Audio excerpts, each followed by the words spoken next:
Chapter 2. The Big Money Plot to Overthrow FDR. The incident. A coup attempt by some of the titans of Wall Street to overthrow Franklin D. Roosevelt in 1934 and put a military man in charge of the country. The official word: the plotters were foiled when the man they selected, Major General Smedley Butler, blew the whistle to Congress. My take? This was an attempt to turn America into a fascist country run by corporate powers, but it's been ignored in most official histories of the Great Depression. The liberty of a democracy is not safe if the people tolerate the growth of private power to a point where it becomes stronger than their democratic state itself. That, in its essence, is fascism. Ownership of government by an individual, by a group, or by any controlling private power. Franklin D. Roosevelt. I would think that a coup to overthrow our government and turn us into a fascist state ought to make it into our history books. That way we could read about it and hopefully learn from it so that we don't live to repeat it. But this certainly wasn't taught in any public school curriculum that I saw. You learned about Franklin D. Roosevelt and the New Deal. Never did I hear about leaders of business during that era literally setting out to have a coup. I don't consider myself dumb or not well-read, but researching this book is the first I've come across this story. That was when I came across a book originally published in the 70s called The Plot to Seize the White House by an investigative journalist named Jules Archer. Yet back in the 1930s, the plot had been fully documented in congressional hearings, although in the end they decided not to name certain names. Also by some of the big media, even though they downplayed the whole thing. I find it interesting that we do learn about a couple of traitors in American history. Benedict Arnold and Aaron Burr come to mind, but once again they're more of the lone nut variety. Rich and powerful titans of finance wouldn't stoop to such a thing, right? Well, if it hadn't been that they tried buying off the wrong man to be their puppet, quite possibly we'd have been living in a country not that far removed from Hitler's Germany or Mussolini's Italy. That man was Major General Smedley Darlington Butler, one of the great unsung heroes in our history. But he's not exactly a household word, is he? A little background first. FDR, after getting elected in 1932 in the midst of the Great Depression, started implementing his New Deal. He took on the stock speculators and set up new watchdog agencies. He put a stop to farm foreclosures and made employers accept collective bargaining by the unions. And he took the country off the gold standard, meaning that more paper money could be available to create jobs for the unemployed and provide loans. That outraged some of the conservative financiers. FDR went even further and started talking about raising their taxes to help pay for these programs. So the oligarchs of finance hated him and everything he stood for on behalf of the common man. They considered the new president a traitor to his own class, namely them. Within a year of FDR's taking office, they'd started hatching a plan to get rid of him. The plotters' idea was to enlist a military man who was popular with veterans from the First World War. Many veterans were disgruntled because they'd never been paid the bonuses promised them when the war ended. When their bonus army protested by camping out in Washington in 1932, Smedley Butler had shown up to support their cause. He was the most decorated Marine in American history. And when another general, Douglas MacArthur, led a charge to destroy the veterans' tent city under orders from President Hoover, Butler got so pissed off that he switched parties and voted for FDR in the election that year. But maybe the coup makers didn't know that when they decided Butler was the man to lead their takeover of the government. Or maybe they figured that with enough money and the temptation of running the country, anybody was corruptible. The idea was to create havoc by Major General Butler leading a veterans march on Washington. Pressured by these events, FDR, so they thought, would be convinced to name Butler to a new cabinet post as a Secretary of General Affairs, or General Welfare.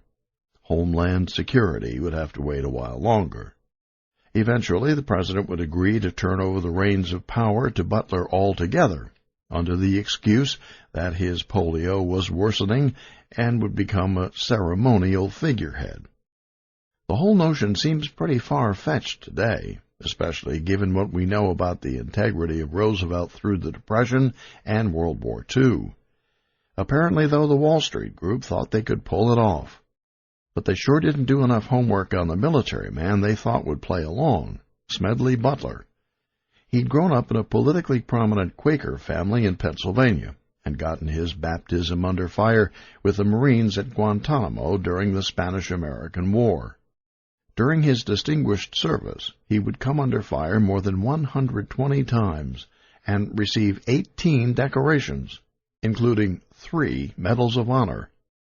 As a good soldier, Butler followed orders. The Taft administration asked him to help rig elections in Nicaragua, which he later admitted doing. In what was then called dollar diplomacy, Butler also helped American business interests maintain their hold on other Latin American countries. If that's all they knew about Butler, it's understandable that the conspirators against FDR might figure he'd play along. But he'd given a speech to an American Legion convention the year before FDR was elected that clearly showed he'd had a change of heart. When the Legion first formed in the 1920s, most veterans had no clue that big corporations were backing it to use later in breaking strikes. It turned out that one of the Legion's main founders was Grayson Murphy, who ran one of Wall Street's big brokerage firms, along with being director of a Morgan Bank Guarantee Trust. His name would soon surface as one of the financiers who wanted to remove FDR from power. In his speech, Butler decided to give the Legion veterans some insight into how things worked. "I spent 33 years being a high-class muscle man for big business, for Wall Street and the bankers," Butler said. "In short, I was a racketeer for capitalism. I helped purify Nicaragua for the international banking house of Brown Brothers in 1909 through 1912. I helped make Mexico, and especially Tampico, safe for American oil interests in 1916. I brought light to the Dominican Republic for American sugar interests in 1916. I helped make Haiti and Cuba a decent place for the National City Bank boys to collect revenue in. I helped in the rape of half a dozen Central American republics for the benefit of Wall Street.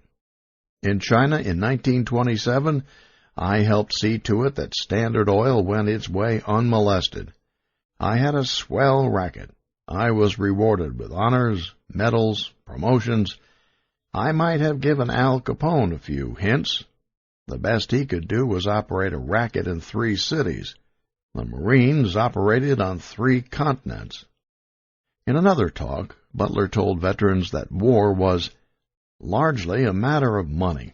Bankers lend money to foreign countries, and when they cannot repay, the president sends Marines to get it.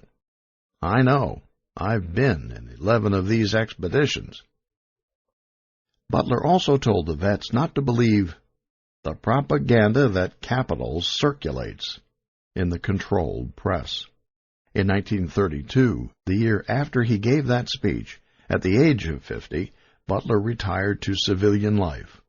He handed out maps to his house to Marines who'd served under him, in case they ever needed anything.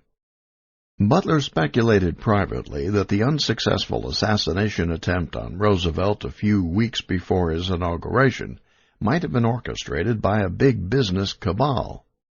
Now, members of that same elite circle decided that Butler, not MacArthur, was the military man best able to lead their coup attempt. One day, they had a bond salesman named Jerry Maguire approach him.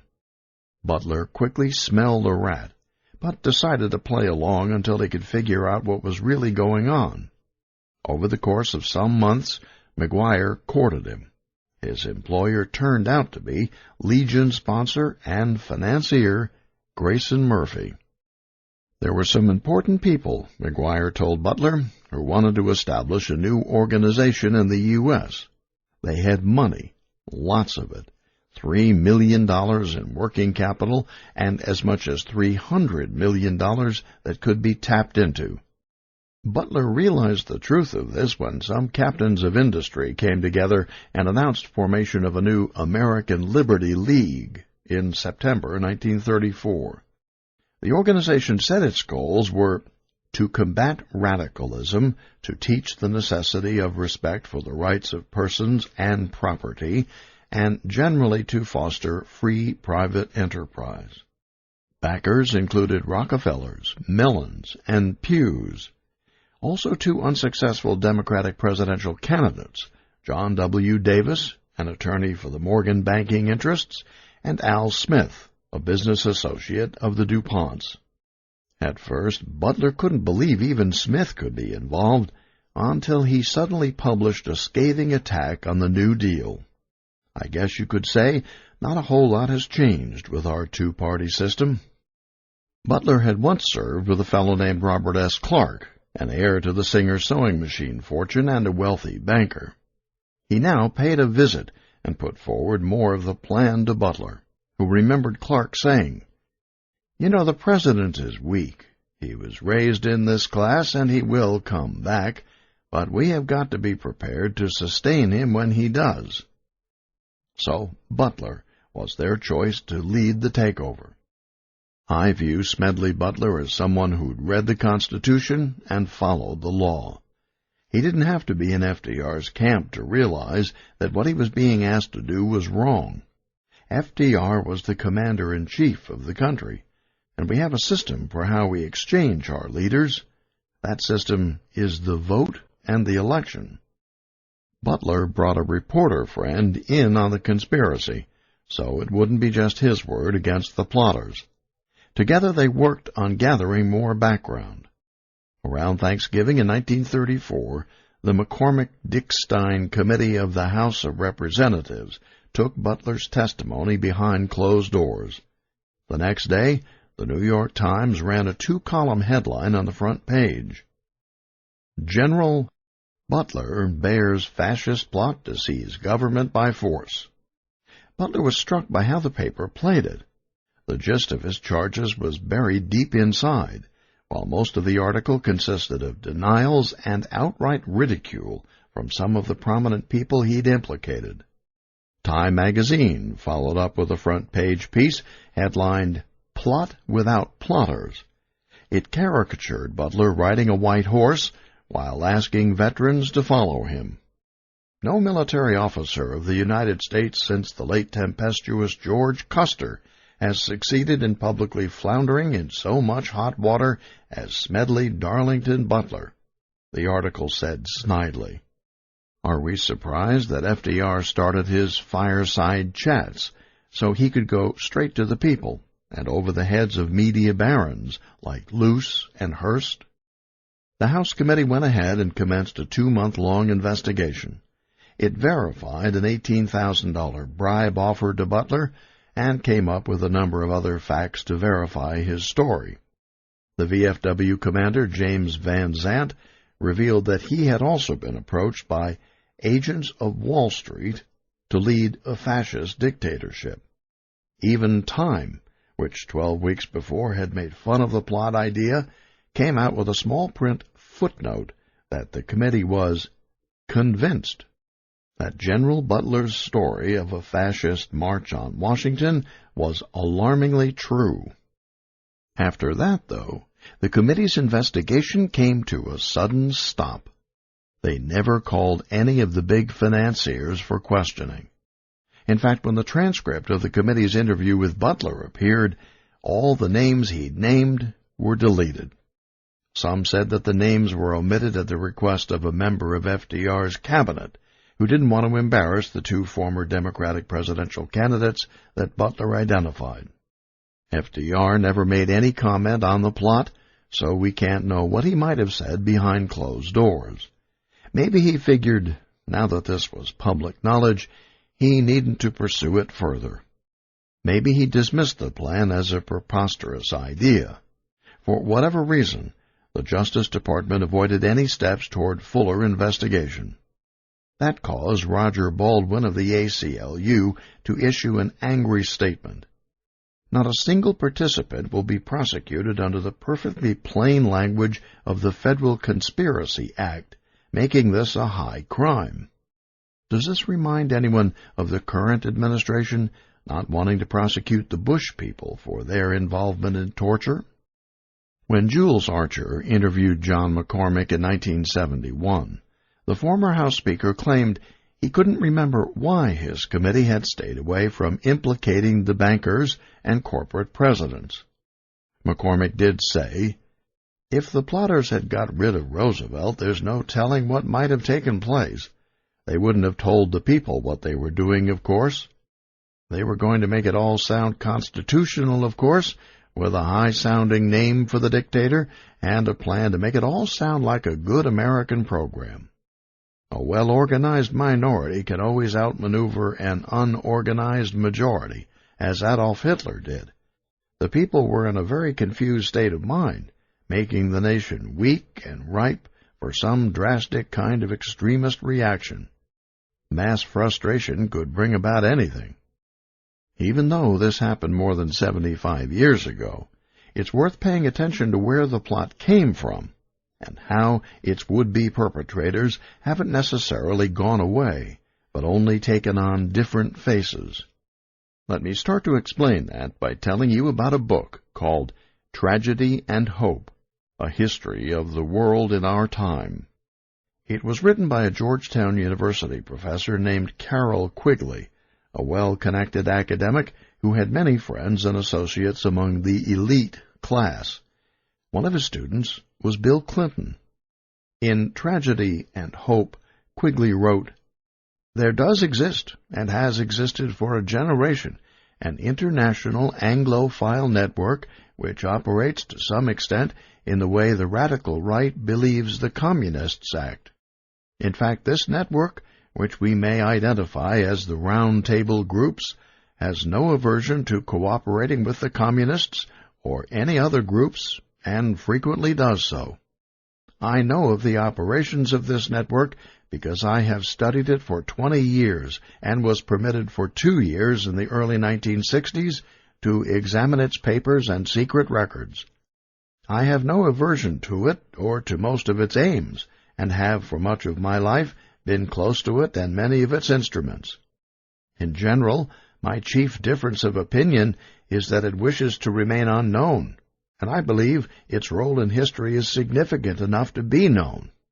Quigley says it all began with a wealthy Englishman named Cecil Rhodes, who'd worked with financiers like the Rothschilds to gain pretty much of a monopoly over South Africa's diamonds and gold. The Rhodes Scholarships, established by the terms of Cecil Rhodes's seventh will, are known to everyone. What is not so widely known is that Rhodes, in 5 previous wills, left his fortune to form a secret society, which was to devote itself to the preservation and expansion of the British Empire. Funding for the widely ramified activities of this organization later came from groups associated with J.P. Morgan, the Rockefeller, and Whitney families. In looking to expand after the First World War, front organizations were set up: the Royal Institute of International Affairs in London and in New York, the Council on Foreign Relations, CFR, a front group for J.P. Morgan and Company in association with the very small American Round Table Group.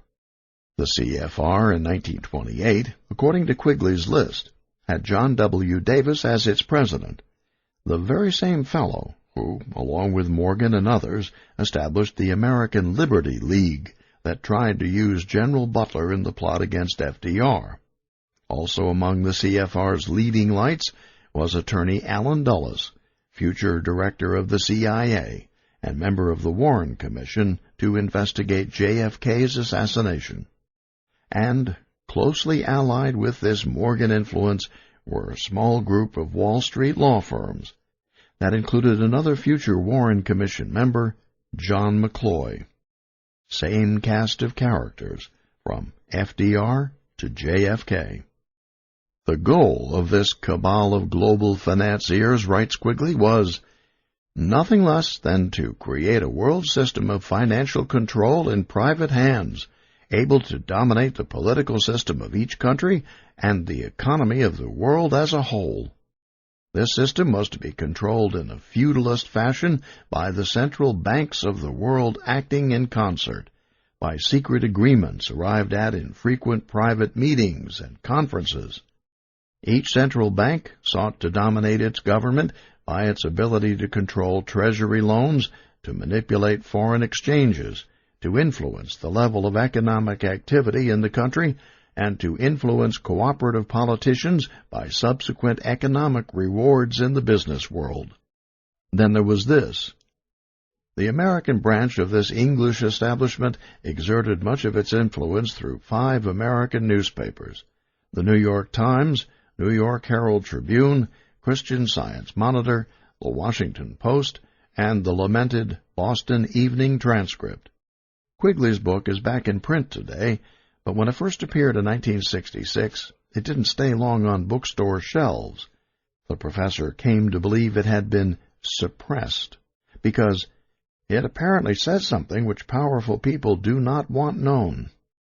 As I've expanded my study of conspiracies, I find that I'm often getting the same information from 2 separate sources. Let me insert here something about the Bilderbergs. For a TV series I'm doing on conspiracies, we interviewed a fellow named Daniel Estulin, an investigative journalist from Spain who's been researching the Bilderberg secret society for more than 17 years. It turns out the wealthiest CEOs of the world have been coming together with a political elite from Europe and America since 1954, when they first met at Bilderberg Hotel in a little Dutch town called Oosterbeek. The Bilderberg deep pockets reach back centuries to royalty, who still believe they're the entitled ones, and the rest of us are merely cannon fodder. Banker David Rockefeller, at the 1991 Bilderberg meeting, is said to have argued for one world government of an intellectual elite and world bankers. But I was told that within this group, David Rockefeller is a waiter, meaning at his level, he would bring the other members drinks as mid-level help. The others are much more powerful. To get a sense of the continuity among the power brokers, in Tragedy and Hope, Professor Quigley doesn't mention Prescott Bush, the grandfather of George W., or of George Herbert Walker, the grandfather of George H.W., but both of them were among the right-wing elite on Wall Street during FDR's day. In 2007, an American investigative journalist named John Buchanan found documents from the McCormick-Dickstein Committee in the National Archives. These directly linked Prescott Bush to the power brokers, Morgan, DuPont, Remington, and others, who were behind the plan to get rid of FDR. This got some play in the UK, but not a word in the mainstream American press. But if you check out Kevin Phillips' book on the Bush family, American Dynasty, you can find some interesting cross-references. Dating back to the First World War, George Herbert Walker, Prescott's father-in-law, was involved with a frequently collaborative group of moneymen, Averill Harriman, Percy Rockefeller at National City Bank, and others at Guarantee Trust, who had large international plans. Remember that one of the anti-FDR coup leaders had ties to Guarantee Trust. In 1919, National City Bank joined in setting up the new W.A. Harriman and Company, soon to be under George Walker's presidency, and including Remington's Samuel Pryor as part of this cabal. 5 years later, Harriman and Walker established the Union Banking Corporation, UBC, in New York, on behalf of the politically active German steel baron Fritz Thyssen, a major funder of Hitler's Nazi Party. Prescott Bush and a number of his skull and bones pals from Yale came together under one roof through the Brown Brothers Harriman merger in 1931. Phillips doesn't bring the Smedley Butler story into his book, but he goes on to say, "Unfortunately, we have no reliable way of knowing exactly why, after 1933, men like Averell Harriman, George Walker, and Prescott Bush, the Dulles brothers, James Forrestal, Henry Ford, and several Rockefellers, maintained investment relationships with Hitler's Germany, in a few cases up to and even after Pearl Harbor. By the late 1930s, Brown Brothers Harriman and Dillon Reed were two notable active investors in a Germany rapidly rearming under Adolf Hitler. Prescott Bush handled much of the German work at Brown Brothers Harriman, working closely with Wall Street lawyers Allen and John Foster Dulles. Prescott was also a director of the UBC Bank that Brown Brothers Harriman ran for the German Thyssen Steel family. In 1941, the New York Herald Tribune had featured a front-page story headlined, "Hitler's Angel has $3 million in U.S. Bank," that Thyssen was possibly holding for Nazi bigwigs. In October 1942, the federal government then seized the assets of the Union Banking Corporation under the Trading with the Enemy Act. Prescott Bush went on to be a U.S. Senator from Connecticut. The Dulles brothers ran the CIA and the State Department under Eisenhower. Averell Harriman ended up governor of New York. It is almost as if these various German embroilments, despite their potential for scandal, were regarded as unfortunate but, in essence, business as usual. Kevin Phillips writes. So maybe that's how the FDR plot was conceived, too. Business as usual, which the president's New Deal was obstructing. Smedley Butler did his best to issue the warning. Lecturing around the country as spokesman for the Forgotten Veteran, the general accused the big industrialists of bloating themselves on the blood of the soldiers in the First World War. He pointed out that DuPont's profits had soared from only $6 million before the conflict to $58 million in the course of it.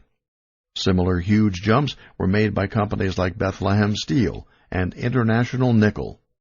Munitions, as the war to end all wars proved, was a mighty profitable enterprise.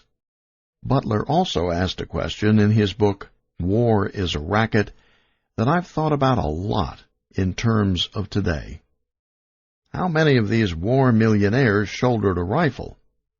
His idea was, let the officers and directors and the high-powered executives of our armament factories and our steel companies and our munitions makers and our shipbuilders and our airplane builders, as well as the bankers and the speculators, be conscripted to get $30 a month, the same wage as the lads in the trenches get. Do you think we'd have gone to war in Iraq if Dick Cheney and his Halliburton buddies were subject to Butler's idea? The Fighting Quaker, as he was called, died in 1940, so he never lived to see America enter the war against Germany and Japan. Today we owe the man a great debt, as someone courageous enough to blow the whistle on the big money forces out to undermine our democracy. Too bad there wasn't another Smedley Butler around when George W. Bush stole 2 presidential elections. That's a story we'll get to in due course. Getting back to the Bilderbergs and the scary notion, is this attempt to control the world real? I don't think it's necessarily a case of a dozen guys sitting around a table deciding our future. But I do think that these power brokers, bankers, money men of the world have the power to try to control the direction we're going. Can they guarantee it? Never, because you've always got the human element, and they don't seem to want to rouse the ire of the masses. They're sneakier than that. I found it interesting that the same day that the Bilderberg expert, Daniel S. Gillen, was to meet with me in New York, our filming schedule got thrown off. I had to wait an extra day because he happened to be on the no-fly list. It took 24 hours for him to be cleared and come talk to me. I was trying to figure out why they would deem this guy a terrorist. I mean, he's a writer. Who would have the power to put him on that list? What are the qualifications? Like Shakespeare once put it, "Oh, what a tangled web we weave." It makes me want to run to the Baja for 6 months and get away from it all. But by the time I'm ready to go, I'll probably be on the no-fly list too. I'll keep you posted. What should we do now? We need real heroes for our young people to emulate, individuals who weren't afraid to take a stand for the sake of our country. The story of Major General Smedley Butler needs to be as widely known as those of Washington and Lincoln. If this means making us think about the fact that wealthy people can sometimes be out for evil purposes, so be it. I'd rank Professor Quigley as a hero, too, for his willingness to expose the secret machinations of the rich and powerful. Again, let's revise our history textbooks. Chapter 3. The Kennedy Assassination. Biggest cover-up of my lifetime. The incident. The assassination of President John F. Kennedy, riding in his limousine in Dallas on November 22, 1963. The official word: Lee Harvey Oswald, an ex-Marine and Communist sympathizer, shot the president twice from behind, firing a rifle from the 6th-floor window of the Texas School Book Depository. He was captured later that day in a theater and killed 2 days later by Jack Ruby. My take? The cover-up of what really happened to JFK starts with the Warren Commission's lone assassin conclusion, and continues to this day with the help of the big media.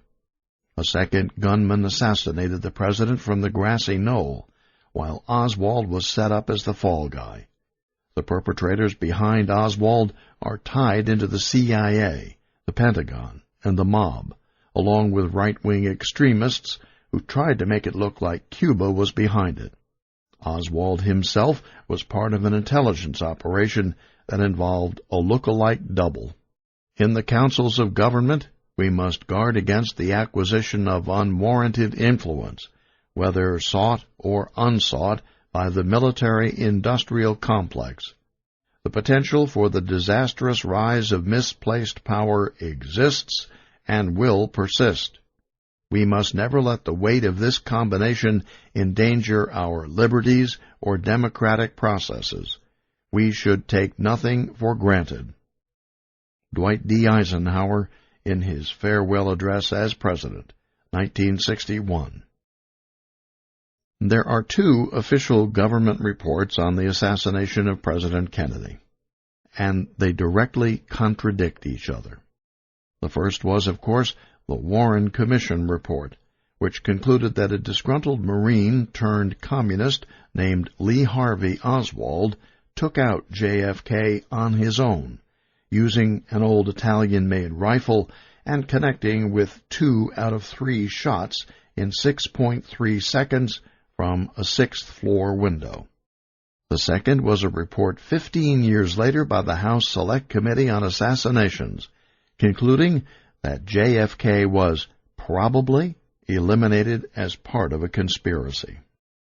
Somehow, that one keeps slipping through the cracks. Maybe it's because the Justice Department never investigated it and came to a real conclusion. As it is, every time a new book comes out that supports the Warren Commission, the big media reviewers tell us this puts all the rumors to rest for good. I'm talking about Gerald Posner's Case Closed, 1993, and then Vincent Bugliosi's 1,600-page tome, Reclaimed History, 2007. Vince is a good friend of mine and a prosecutor for whom I have great respect. But in this case, it's beyond me how he can buy into the lone nut scenario. Other new books like Brothers' Legacy of Secrecy and JFK and the Unspeakable barely merit a mention. Anything raising the specter of a plot gets quickly relegated to the stack of books to be ignored. So let's start with a serious look at the overwhelming physical evidence that Oswald couldn't have been acting alone. First of all, what about the so-called magic bullet that moved all around and caused 7 separate wounds in President Kennedy and Governor Connally? When this bullet just happened to turn up on a stretcher at Dallas's Parkland Hospital, there weren't any bloodstains on it. Although the bullet appeared to be undamaged, the one that hit Connally left behind some permanent lead in his wrist. According to Dr. Cyril Wecht, former president of the American Academy of Forensic Scientists, these two facts simply don't add up. Without the magic bullet, the idea that Oswald killed the president falls apart.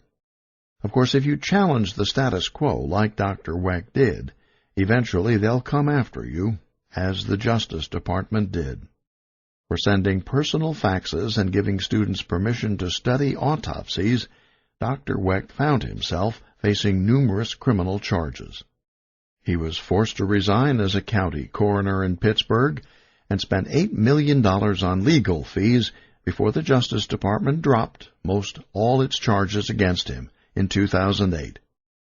A total of 18 witnesses at Parkland Memorial Hospital that day, most of them doctors, all described a bullet wound that blew away where the back of his head should have been. But somehow, the autopsy photos that got entered into evidence don't show that wound.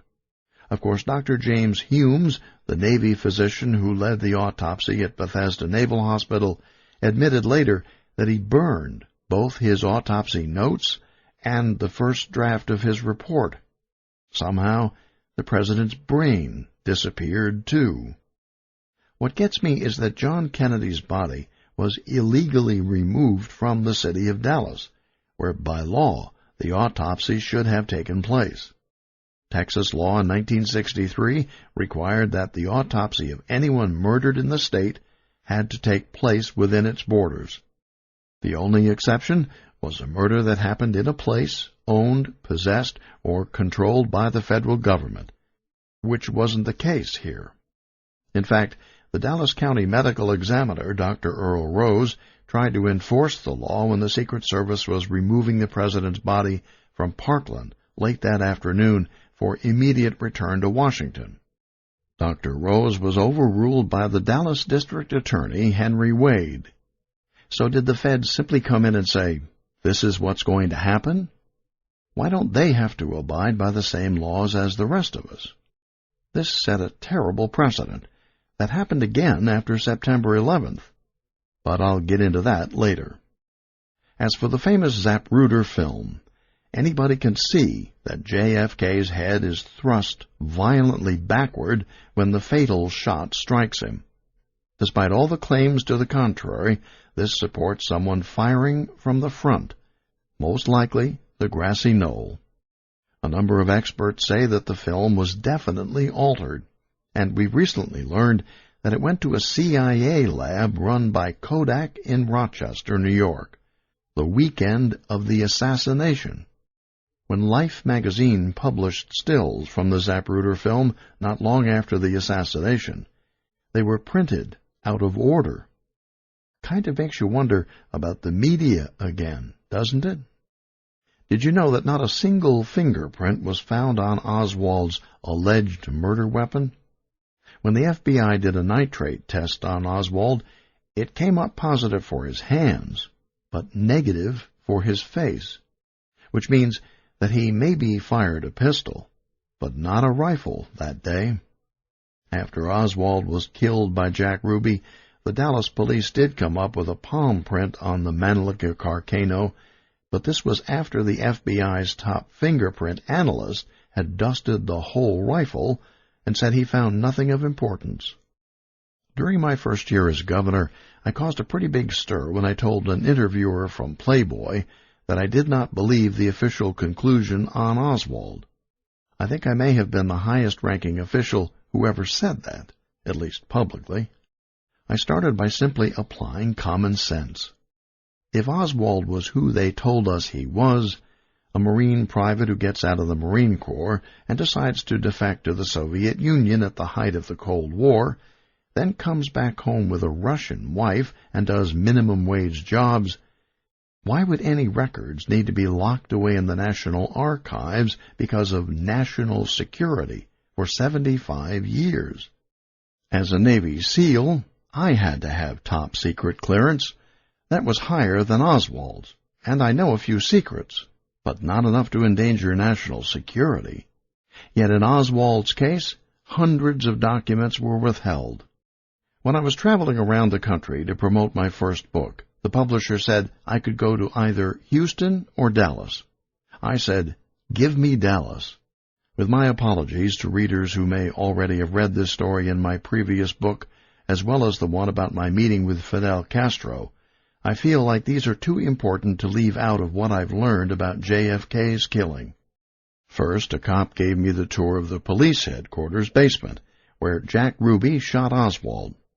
The eerie part was, there was the elevator we all saw on TV, and down on the floor, almost on the exact spot where Oswald lay dying, the tile has oil on it that still looks like blood.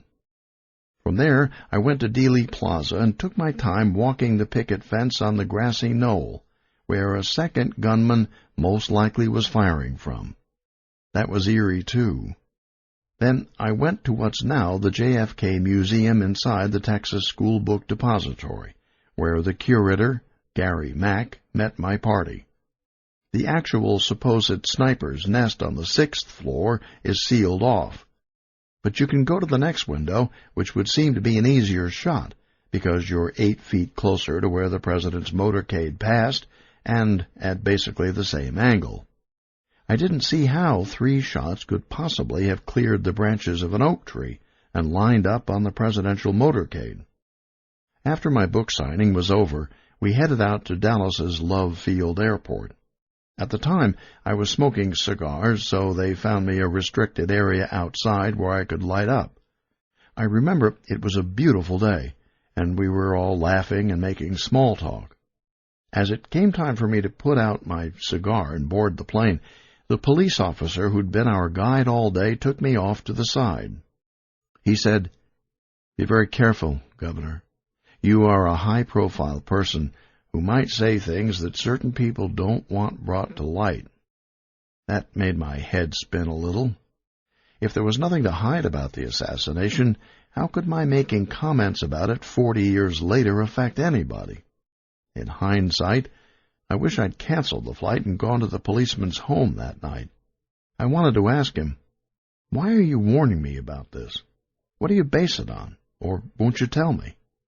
But I had the strong impression he didn't want me to know. Then, my last year in office in 2002, I had an even more powerful experience when I got the opportunity to meet Fidel Castro.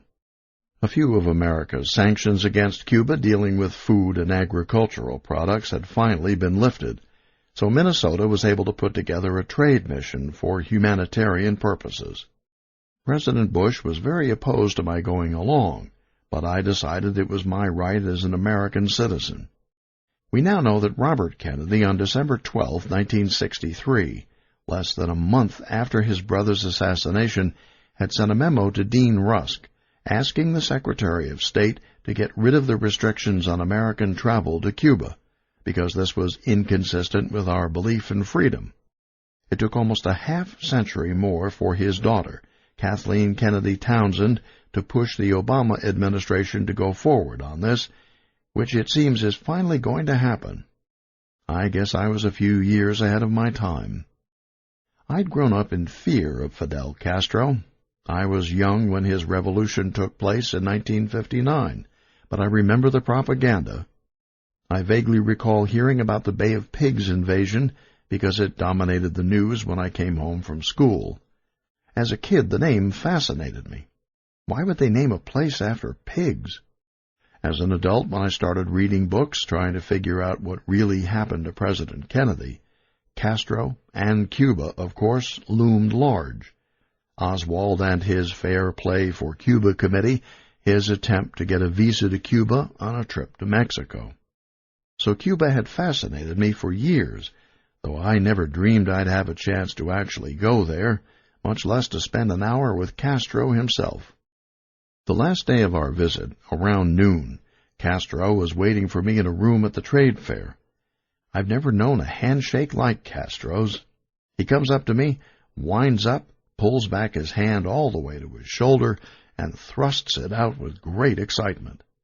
We sat down in 2 chairs right across from each other. He had his interpreter along, and some of his security people. The first words out of his mouth were, "You are a man of great courage." I was puzzled by this and said, "Well, Mr. President, how can you say that? You don't know me." He looked back at me and said, "Because you defied your president to come here." I guess he has pretty good intel. And I looked right back at him and said, "Well, Mr. President, you'll find that I defy most everything." Castro laughed. Who knows, maybe he felt this was something we had in common. The whole conversation on my part was in English and interpreted to him by a lady in Spanish. But I don't think he really needs her, because now and then I'd say something that was funny and he'd laugh before the interpretation happened. As good as Castro is at masking the fact, I think he understands English very well. And let's put it this way.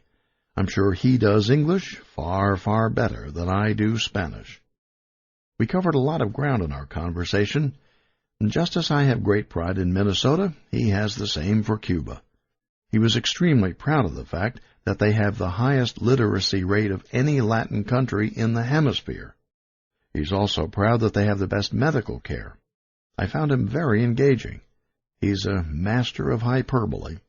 I told him that I felt the U.S. boycott was wrong. It did nothing positive for either of our countries, and it was time for America to get over it. His questions of me were mainly about my political future. He was interested in the fact that I was an independent and didn't belong to either of the 2 major parties, a kind of rogue element being the governor of a state. Time passes very quickly when it's only an hour and you're sitting with Fidel Castro. He's so perceptive. At one point, I glanced at my watch, and immediately Castro said, "I'm sorry, do you have to be somewhere?"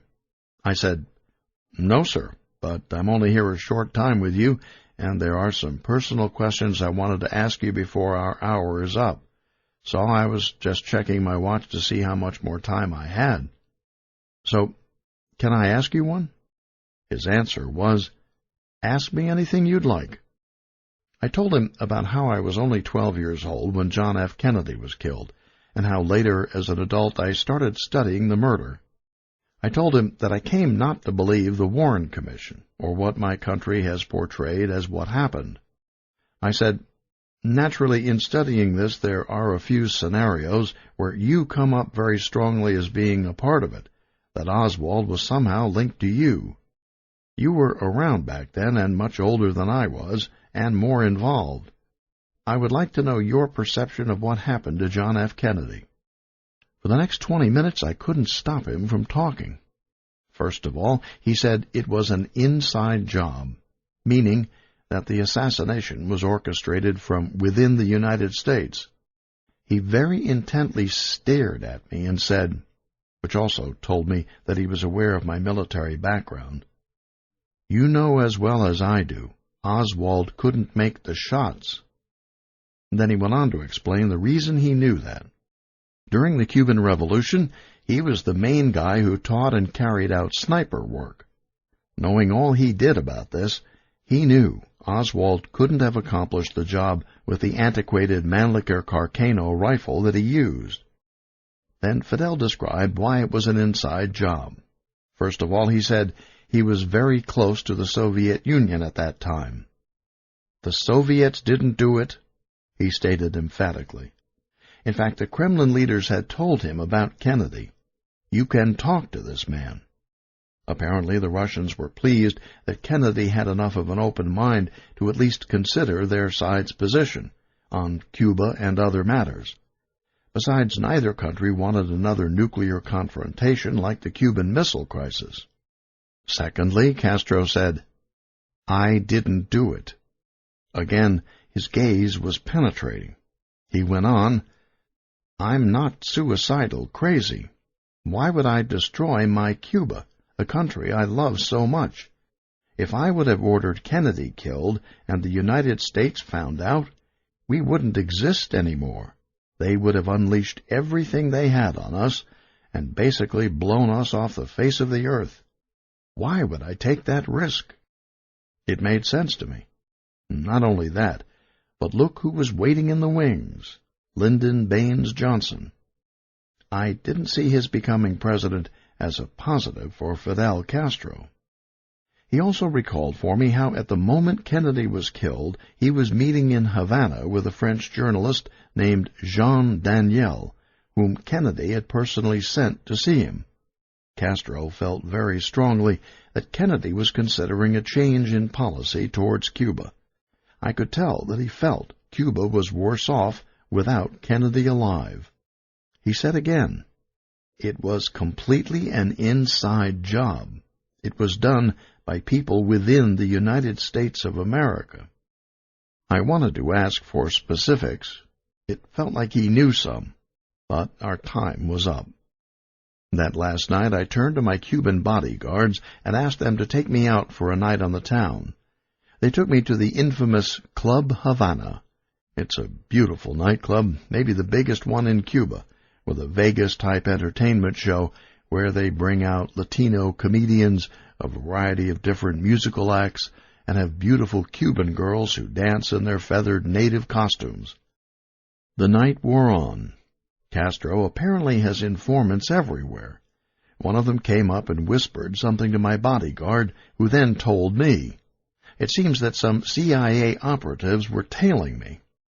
I thought to myself, is that for my benefit or for theirs? Am I in some type of danger that they need to be following me around? I don't think so. I doubt that Fidel Castro would want an American governor coming to harm on his island when I'm there on a mission of goodwill. So I ruled out that somehow the CIA were hanging around to protect me, especially considering I had my own armed bodyguards plus the 3 assigned by Fidel. The Cubans had only one question. Did I want to lose them? If this made me uncomfortable, they would help me get rid of these guys, and we could go about our business. I said, "No, we're not going to even acknowledge that they're here. Who cares? We're not doing anything wrong. There's nothing they'll be able to blackmail me with or take back to the U.S. about any misbehavior on my part.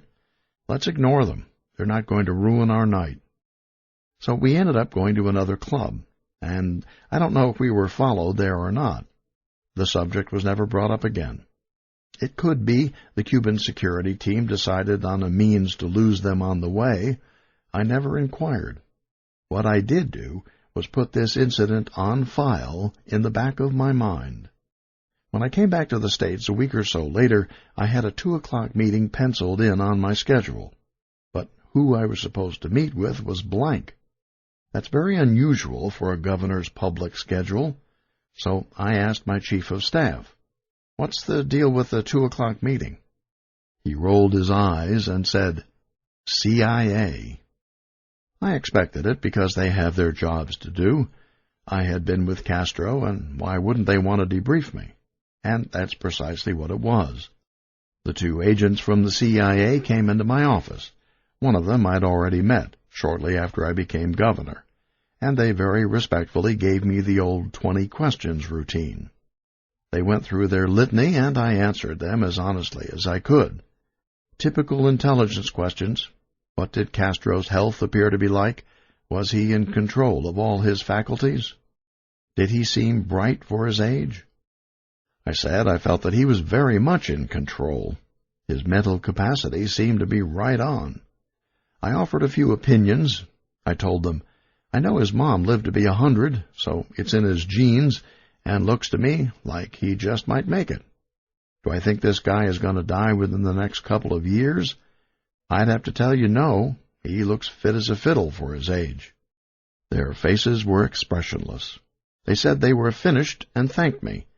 I looked coldly at them and said, "You're done. You're all done?" They said yes. I said, "You're sure? There's no other question you want to ask me? There's nothing you want to tell me, anything like that?" "No, sir, we're all done." In that case, I wanted to send them back with something to think about. "Well," I said, "I have something that I want to tell you, and I'll leave it up to your discretion who should hear this. You take it to whoever you think is appropriate, a need-to-know basis." They feigned being very surprised and said, "Governor, we don't understand what you're talking about." I said, "Well, here's what I'm talking about. If you or your people ever put a tail on me again and don't tell me beforehand, and I discover it, you're going to find the tail floating in the river." They looked at me in seeming astonishment. They looked at each other and pretended they didn't have a clue as to what I was talking about. I said, "That's fine. If you don't get it, you can take it and tell it to somebody that does. I'm sure somebody upstairs above you knows exactly what I'm talking about, if you don't. So you be the judge. Like I say, take it to where it needs to go." I've often wondered how far it went. Did it get to George Tenet, who was director of CIA at the time? To George Bush? Dick Cheney? Or maybe it didn't even leave the room. Maybe they didn't even bother with passing along my little message. I don't know. But at least I got it off my chest and let them know that the next time they try to fool me, they ought to do a better job. One night after I got back to Minnesota, I had dinner with Jack Tunheim. He was a Minnesota federal judge who, after Oliver Stone's JFK film came out, was put in charge by President Clinton of reviewing the still classified assassination archives for potential release. Tunheim told me that in following up on the intelligence side, he'd encountered some of the shadiest characters that he'd ever come across. The judge also told me I had great knowledge of the case and that I was on the right track. On the 40th anniversary of the assassination, on November 22, 2003, I decided to go to Dallas again to pay my respects. I'd left office the previous January. I was the only elected official who spoke in Dealey Plaza that day. No one else even bothered to show up. This speaks volumes to me. Does our government still have a collective guilty conscience when it comes to John F. Kennedy? When I ended up teaching at Harvard in 2004, I decided to focus my next to last class on the Kennedy assassination. I knew that was a gutsy move to make at the Kennedy School of Government. I hadn't wanted to try it too soon, because if Harvard objected, I didn't want to go through a big fight. Anyway, I got away with it. My guest speaker was David Fetzer, a University of Minnesota Duluth professor and former Marine, who's an expert on the ballistics evidence that shows it had to be more than just Oswald's shooting. I noticed there were people in my class that day who'd never attended any of the others. They were too old to be students.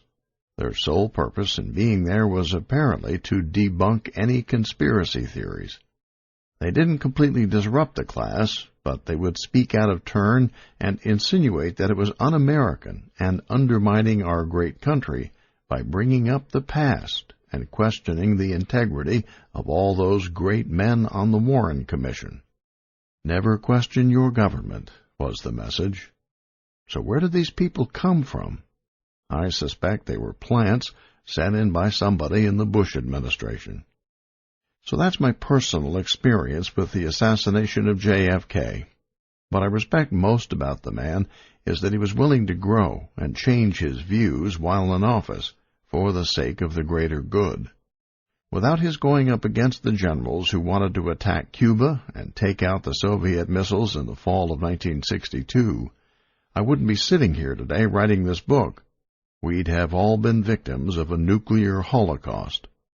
But because Kennedy wasn't afraid to take on the powers that be, not just the military madmen, but the CIA, the Mafia, and the right-wing Texas oil men, among others.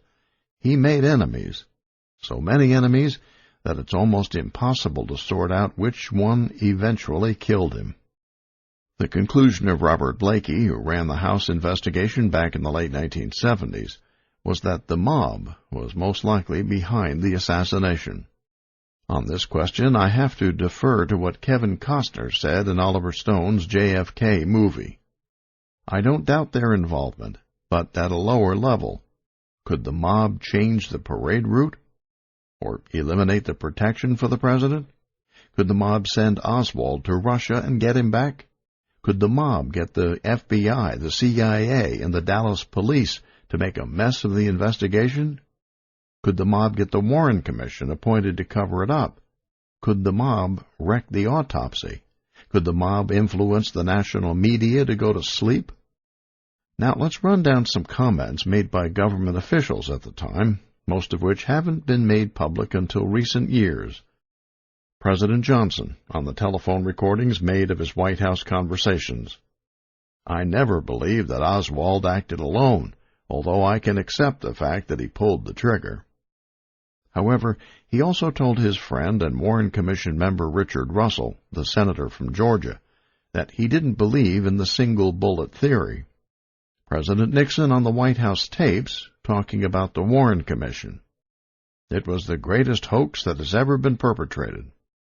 FBI Director J. Edgar Hoover, responding to the question, "Do you think Oswald did it? If I told you what I really know, it would be very dangerous to this country. Our whole political system could be disrupted." Warren Commission member Hale Boggs. Hoover lied his eyes out to the commission, on Oswald, on Ruby, on their friends, the bullets, the gun, you name it. Senator Russell. I never believed that Lee Harvey Oswald assassinated President Kennedy without at least some encouragement from others. I think someone else worked with him on the planning.